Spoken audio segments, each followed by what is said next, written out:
Hi hello అండి. ఎలా ఉన్నారు? బాగున్నారా? మీరు బాగున్నారని నేను అనుకుంటున్నాను. ఈరోజు టాపిక్ వచ్చేసి మీరు ఆల్రెడీ చూసే ఉంటారు. అది మా చిన్నోని బర్త్‌డే సెలబ్రేషన్ గురించి మాట్లాడదామని. అండ్ మా చిన్నోని బర్త్‌డేకి ఎంత ఖర్చయింది? మేము ఎలా సెలబ్రేషన్ చేశాము? ఇంట్లో చేశామా? లేకపోతే ఫంక్షన్ హాల్‌లో చేశామా? అనే దాని గురించి ఈరోజు టాపిక్ అండి. అండ్ మా చిన్నోని బర్త్‌డే గురించి ఎన్ని రోజుల నుంచి వెయిట్ చేస్తున్నామో అసలు అది అది చెప్పలేని ఆనందం అండి. ఎందుకంటే ఫస్ట్ బర్త్‌డే అనేది ఎలా చేయాలి? ఏంటిదనేది ఎవ్వరికీ అంత అవగాహన ఉండకపోవచ్చు. ఎందుకంటే ఫస్ట్ టైం గదా! మనం అది ఎక్స్‌పీరియన్స్ చేసేది. ఎలా ఉంటుంది? ఏంటి? ఎలా చేయాలి? ఎంత ఖర్చవుతుంది? ఏంటి? చేయాలా? వద్దా? అని ఒకటికి 2 సార్లు ఆలోచిస్తామా లేదా? అండ్ ఆ బర్త్‌డేకి చేసే మనీనే పిల్లల మీద కొంచెం డిపాజిట్ జేయొచ్చు గదా! ఎందుకు అదంతా వేస్టు అని చాలామంది చాలా రకాలుగా అంటారు.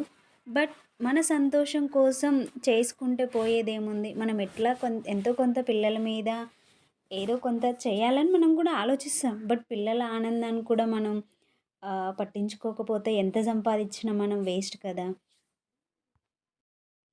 చేయిస్తాం. వాళ్ళ పేరు మీద గూడా మనం తల్లిదండ్రులుగా మనం ఆలోచించే విధానం గూడా కరెక్టే.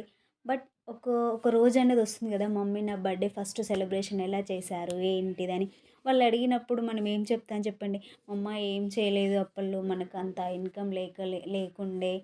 అందుకే ఇలా కొంచెం చేశాము అని అంటాము. బట్ ఆళ్ళు కూడా ఆలోచిస్తారనుకోండి ఆ స్టేజొచ్చేసరికి. కానీ మనం గూడా అరే! పిల్లలకి చెప్పుకోవడానికి అరే! స్వీట్ మెమరీ లాగా ఏదో కొంత ఉండాలి గదా! పిల్లలకి అనే దాని గురించి గూడా మనం ఆలోచించాలి కదండీ! ఇది తప్పుగా అని అనుకోకండి. బట్ నా పర్సనల్ ఎక్స్‌పీరియన్స్ మీతోని షేర్ చేస్తున్నాను. ఎందుకు చెప్పాల్సొస్తుంది ఈ టాపిక్ అనంటే, నాకు ఊహ తెలిసిన కాడ్నుంచి మా మమ్మీ వాళ్ళు ఎప్పుడు నాకు బర్త్‌డే చేసిన రోజంటూ లేదు. ఎందుకంటే అప్పట్లో ఆ బర్త్‌డే అనేది ఒక పెద్ద ఏదో చెయ్యాలా పిల్లలకి మన స్తోమత లేదు. ఎందుకు అంటే అప్పట్లో మన పేరెంట్స్ ఎలా ఉండేది, వాళ్ళంత గుర్తుపెట్టుకునే వాళ్ళు కాదు. తారీఖులంటూ, డేట్స్ అంటూ ఇవన్నీ వాళ్ళకంత మెచ్యూరిటీ లేదు. అందుకే వాళ్ళకు చెయ్యే చేసే టైం లేకుండే చేయకపోయుండొచ్చు. ఎందుకంటే ఇప్పుడు నాకనిపిస్తుంది. అరే! నాకు గూడా ఒక బర్త్‌డే రోజంటూ ఉంటే బావుండు కదా! నాకు గూడా మా మమ్మీ వాళ్ళు ఇలా బర్త్‌డే సెలబ్రేషన్ చేస్తే ఎంతో మంచిగుండు. నేను గూడా చెప్పుకోవడానికి నా పిల్లలకి మా మమ్మీ వాళ్ళు గూడా చూడండి నాకెలా చేశారు. ఇంత గ్రాండ్‌గా చేశారు అని చెప్పడానికి ఏదన్నా ఒక స్వీట్ మెమరీ ఉంటదా అని ఒక్కరోజు ఆలోచించిన. బట్ ఇప్పటికి ఆల్మోస్ట్ నాకు మా మమ్మీ వాళ్ళు బర్త్‌డే చేసిన రోజంటూ ఏ రోజు లేదు. ఈవెన్ దో ఆఫ్టర్ నేను డిగ్రీ కాలేజ్‌కెళ్ళాకే నాకంటూ నా ఫ్రెండ్సే నా బర్త్‌డే చేశారండి. ఆ బర్త్‌డే డేట్ గూడా మా ఈవెన్ దో మా పేరెంట్స్‌కి గూడా తెలవలేదు. ఆ తర్వాత నావి సర్టిఫికేట్స్ అవన్నీ ఎంతోగనం దోలాడిన. ఆయన ఒక్క సర్టిఫికేట్ గూడా దోలలే. ఈవెన్ దో ఉంటారు గదా! ఓహ్! ఒకటే రోజులలో ఈళ్ళిద్దరు అమ్మాయిలు పుట్టిర్రు. సేమ్ ఒకటే రోజు, ఒకటే మంత్ అని అంటుంటారు గదా! సో, నేను అట్లా క్యాలిక్యులేషన్ చేసుకున్నాను. చేసుకుంటే ఆ అమ్మాయికి నీకు ఇట్లా ఒక 2 మంత్స్ గ్యాపు ఇట్లా ఈ పలానా డేట్‌కి ఇలా ఇద్దరు ఒక 20 రోజులు తేడా అలా పుట్టారు మీరు అని చెప్పారు. వాళ్ళు ఈళ్ళు అంటే నాకు మా ఇంటి చుట్టుపక్కన వాళ్ళు చెప్పారు.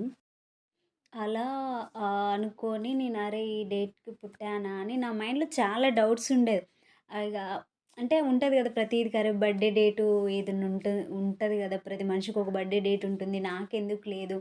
నేనెందుకు బర్త్‌డే సెలబ్రేషన్ జేసుకోవద్దు? అంటే థాట్స్ నాకు చాలా బాగొచ్చేది. అప్పుడొకసారి వెళ్ళాను. మా డ్యాడీ దగ్గరికెళ్ళి అడిగాను. నాన్న నా బర్త్‌డే రోజు ఎప్పుడు?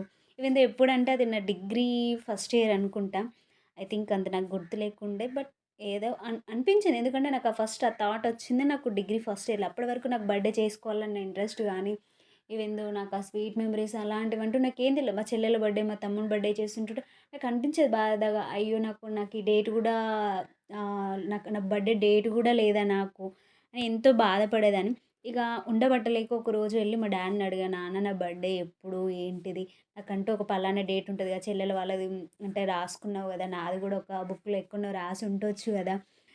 చూడగలుగుతావా? చెప్పగలుగుతావా?" అని అడిగాను. అప్పుడు అడిగితే మా డ్యాడీ ఇలా చెప్పారు, "అమ్మ నీ బర్త్‌డే పలానా డేటు. ఈ డేట్‌కి పుట్టావు. ఈ టైంలో పుట్టావు. ఇది నీ బర్త్‌డే డేటు. ఎందుకంటే అప్పుడు మాకంత స్తోమత లేకుండా అప్పుడు ఎవరు ఇంతగనం చేసేవాళ్ళు కాదు. అందుకే చెయ్యలేకపోయాము" అని అట్లా చెప్పారనమాట. ఇంకా బర్త్‌డే డేట్ అవన్నీ తెలిసాక మనం ఊరుకుంటామా?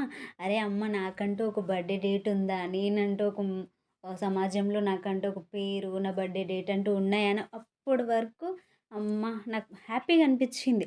సరే పోనీలే నేను బర్త్‌డే చేసుకోకపోయినా పర్లేదు. నాకంటూ ఒక బర్త్‌డే డేట్ నాకంటూ నాకు తెలిసింది గదా! ఇప్పుడు కాకపోతే లైఫ్‌లో ఒక్కసారైనా నేను చేసుకోలేకపోతానా అన్న థాట్ నాకొచ్చింది. ఆ తరువాత ఆఫ్టర్ నా degree final year and final year degree second year are final ఇయర్‌లో మా ఫ్రెండ్స్ ఒకసారి బర్త్‌డే చేశారు. అంటే నీ బర్త్‌డే ఎప్పుడన్నా అడుగుతుంటారు కదా క్లోజ్ ఫ్రెండ్స్. మళ్ళీ కాలేజ్‌లో చేసుకున్నాక మళ్ళా డిగ్రీ ఫైనల్ ఇయర్ అయిపోయినాక ఆఫ్టర్ కరోనా టైంలో ఇంకా కరోనా వచ్చేసింది. క్లోజ్ అయిపోయింది. నేను ఇంకా బర్త్‌డే చేసుకోవడం మానేసా. ఆఫ్టర్ కరోనా కోవిడ్ అయిపోయినాక నా మ్యారేజ్ అయినాక ఫస్ట్ నా బర్త్‌డే మా హస్బెండ్ చేశారు. చాలా హ్యాపీగా అనిపించింది. ఇది నా పర్సనల్